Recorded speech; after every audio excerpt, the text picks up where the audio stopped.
환영합니다. 제 앞에는 샤오미 포코패드 M1이 있습니다. 언박싱 해보겠습니다. 기기 디자인과 사양, 제 소감까지 함께 살펴보겠습니다.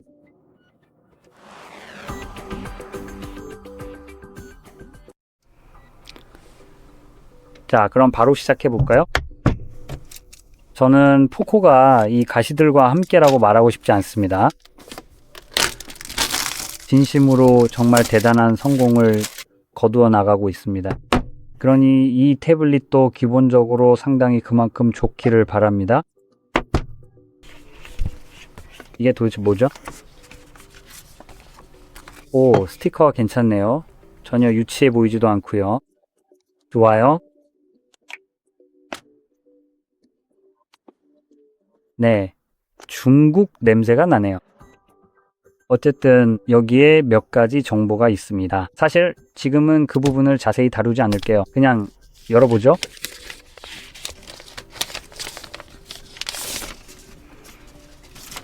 그리고 나중에 읽어보겠습니다. 이 기기는 두툼하네요. 아주 가벼운 제품은 아닙니다.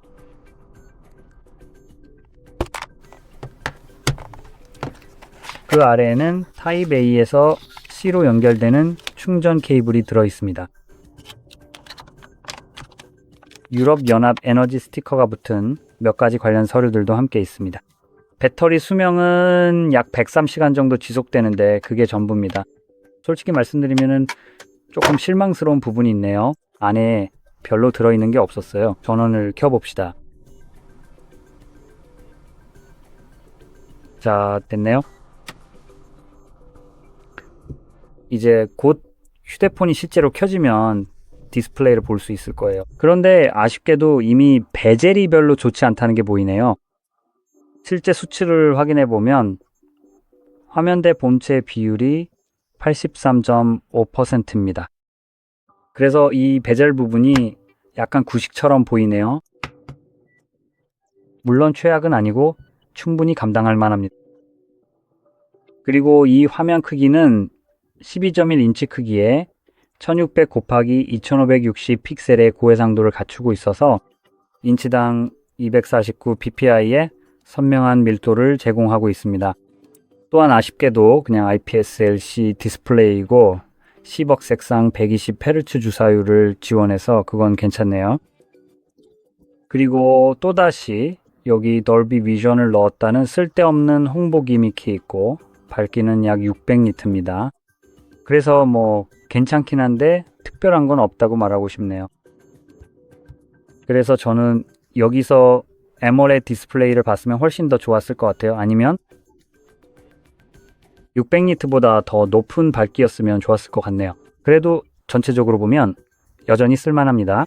이 기기로 영화를 많이 보지 않거나 TV 프로그램을 많이 시청하지 않는다면요, AMOLED 디스플레이가 그렇게 중요하지 않을 수도 있지만 아마도 저는 이걸 주로 그런 용도로 사용할 것 같아요. 그래서 콘텐츠 감상용이고 저는 그 콘텐츠가 정말 또렷하게 보였으면 좋겠어요. 그래서 바로 여기서 AMOLED나 OLED 디스플레이가 있었으면 하고 바라는 이유가 바로 그겁니다. 둘 다 사실상 거의 똑같으니까요. 이게 제 접근 방식입니다. LCD로는 여기서 그런 멋진 무한한 잉크 블랙을 제대로 느낄 수 없거든요. 그리고 확실히 더 높은 명암비와 더 뛰어난 색상 포화도, 그리고 AMOLED 디스플레이에서 기대할 수 있는 그런 모든 장점들도 고스란히 갖추고 있죠. 그래서 이 부분이 조금 아쉬운 점이에요. 하지만 넘어가서 이제 카메라 부분을 살펴보면 뒤쪽에 금색 링 안에 렌즈가 하나만 장착되어 있습니다. 그 부분은 별로예요. 나머지는 은색이고 미니멀한 느낌이죠. 분명 금색이고요. 조금 촌스러워 보이긴 하지만 어쨌든 태블릿 카메라에 관심이 있다면 800만 화소 광각 센서입니다. 최대 1080p 30프레임 촬영이 가능하며 전면 카메라도 똑같이 800만 화소의 1080p 30프레임을 지원합니다. 정말 그래서 카메라 쪽은 솔직히 여기서 특별히 흥분할 만한 건 없어요. 그리고 내부 사양을 보면 무려만 2000mAh이 배터리가 들어가 있고 33W로 충전이 가능합니다. 꽤 괜찮은 편이죠. 최고는 아니에요. 사실 이 제품에 대해 뭐라고 말하기 전에 한 가지만 빨리 확인해 볼게요. 이게 얼마인지 알고 싶거든요. 왜냐하면 세상에 그 어떤 전자기기든 가격에 따라 그 가치가 최종적으로 결정되기 때문입니다. 제조사가 어느 정도의 가격을 책정하려고 하는지에 따라 말이죠. 그리고 사실 이것이 그냥 단순하게 약 250달러 정도예요. 지금 포코 공식 웹사이트에서 세일 중입니다. 정확히 말하자면 지금 1919 주어티 정도인데 사실 PLN이라는 게 조금 다르긴 하죠. 요즘 환율이 정확히 어떻게 되더라? 우리가 직접 한번 확인해 봤는데 글쎄요. 달러로요. 아, 제발 장난하는 거야? 그래서 이해가 되시나요? 그래서 현재 환율로 계산하면 약 300달러 정도라고 보시면 됩니다. 물론 가격은 심지어 같은 시점에 보더라도 상황에 따라서 다를 수 있습니다. 예를 들어 샤오미가 이 제품을 250달러 같은 조금 다른 가격에 판매할 수도 있죠. 보통 환율이 1대 4 정도일 때 일반적으로 볼 수 있는 가격대를 계속 유지하는 겁니다. 보통 PLN에서 달러로 환산할 때, 그렇죠? 아니면 뭐 반대로도요. USD에서 PLN으로 1대 4 정도요. 그래서 그럴 경우에는 가격이 대략 250달러 정도가 됩니다. 그런데 지금은 달러가 3.65이니까 사실상 300달러 정도로 볼 수 있겠네요. 달러 환율 기준으로요. 그래서 지금 이 정도 가격이 되는 겁니다. 하지만 제가 사는 곳에서는 이 정도면 꽤 괜찮은 기기에 정말 말도 안 되게 좋은 가격이에요. 120Hz 주사율로 디스플레이가 구동되고 여기 이렇게 엄청나게 큰 배터리가 들어가 있다는 사실만으로도 이미 꽤 괜찮은 조건입니다. 그리고 추가로 프로세서는 스냅드래곤 7S 젠4입니다. 물론 최고의 프로세서는 아니지만 이 기기가 제공하는 아주 저렴한 가격을 생각하면 성능 대비 가격이 매우 적절하다고 생각합니다. 그리고 또 한 가지 짚고 넘어가고 싶은 점이 있습니다. 저는 사실 이 제품에서 조금 더 기대했던 부분이 있습니다. 예를 들어 샤오미 포코 같은 경우죠. 이 포코 F8 울트라가 뭔지 아시나요? 지금요, 그 기기는 정말 모든 경쟁 제품을 압도적으로 뛰어넘습니다. 이 제품은 정말 강력하게 등장해서 완전히 판을 뒤집어 놓았죠. 다른 제조사들이 중간 가격대로 신중하게 출시한 제품들과 꼼꼼히 비교해보면 이 제품은 완전히 말 그대로 다른 어떤 제품도 압도해버립니다. 중간 가격대임에도 불구하고 스냅드래곤 8 엘리트 제노와 AMOLED 디스플레이를 제공합니다. 그리고 모든 사양이 말도 안 되게 높아요. 다만 카메라만 조금 평범하다는 점이 아쉬울 뿐이죠. 그래서 저도 여기서도 그런 식으로 말도 안 되게 좋은 성능을 기대했었습니다. 왜냐하면 그 폰들은 정말 미쳤거든요. 하지만 여기서는 오히려 한 단계 내려온 느낌이고 오히려 기대했던 수준에 가깝습니다.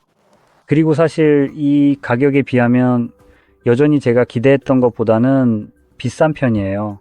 솔직히 말해서. 그냥 이 폰이 가격 대비 얼마나 많은 걸 제공하는지, 그리고 이 제품도 어느 정도는 기대 이상을 보여주긴 하지만요. 둘 사이에 큰 차이가 있어서 약간 덜 실망스럽거나 덜 놀라운 느낌이랄까요? 어쨌든 여전히 환상적인 기기입니다. 자, 이제 제가 더 언급하고 싶은 게 있었나요? 좋아요. 램과 저장 공간에 대해 이야기해 볼게요. 단일 모델인 이 제품은 256기가 용량의 8기가 램을 탑재했습니다.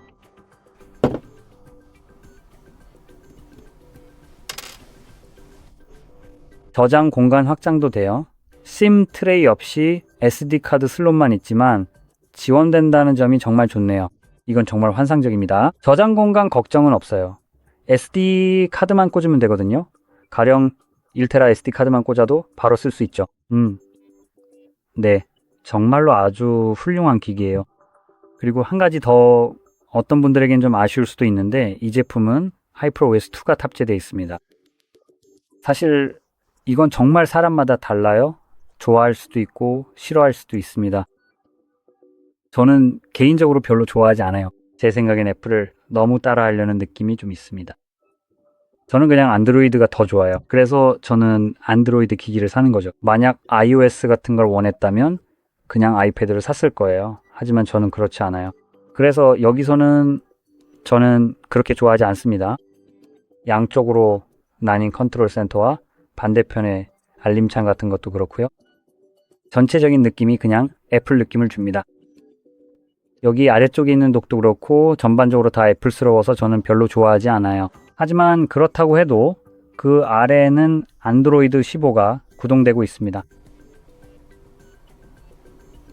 자, 그렇다면 과연 어디쯤에 위치해 있을까요? 여기 디바이스 정보에 있습니다. 그리고 여기 보시면 안드로이드 버전 15입니다. 자, 이렇게 확인할 수 있네요.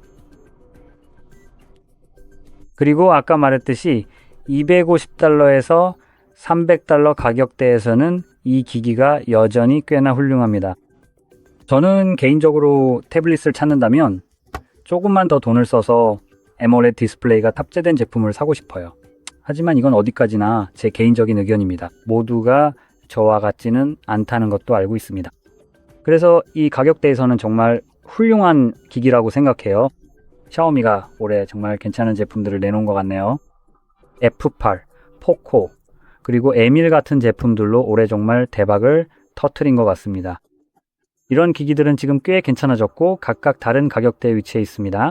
예를 들어 여기 있는 이 태블릿은 특히 태블릿 중에서는 저가형에 더 가까우면서도 훌륭한 사용 경험을 제공합니다. 반면에 FA 폰이나 포코폰은 프로나 울트라 모델이 좀 더 상위 라인업에 속하죠. 중간급 기기이지만 가격은 중급기보다 약간 낮게 책정되어 있고 울트라는 플래그십이지만 가격은 중급기 수준입니다. 그래서 전반적으로 보면 이 모든 기기들은 서로 다른 가격대에 위치해 있고 각각 다른 사용자층을 겨냥하고 있다고 할 수 있습니다. 태블릿이든 스마트폰이든 어떤 제품이든 간에 여기서 경쟁 제품들을 완전히 압도하고 있습니다. 그래서 만약 2016년에 스냅드래곤 82에서 GN5까지 탑재된 기기라면 그리고 그게 $1000 가격대에 출시된다면 FR 울타가 사실상 절반 가격에 존재한다는 걸 기억하세요. 즉 어떤 스마트폰도 이렇게 비쌀 이유가 없다는 거죠. 오늘 내용은 이 정도로 정리하겠습니다. 도움 되셨길 바라며 구독과 좋아요 부탁드립니다. 시청해 주셔서 감사합니다.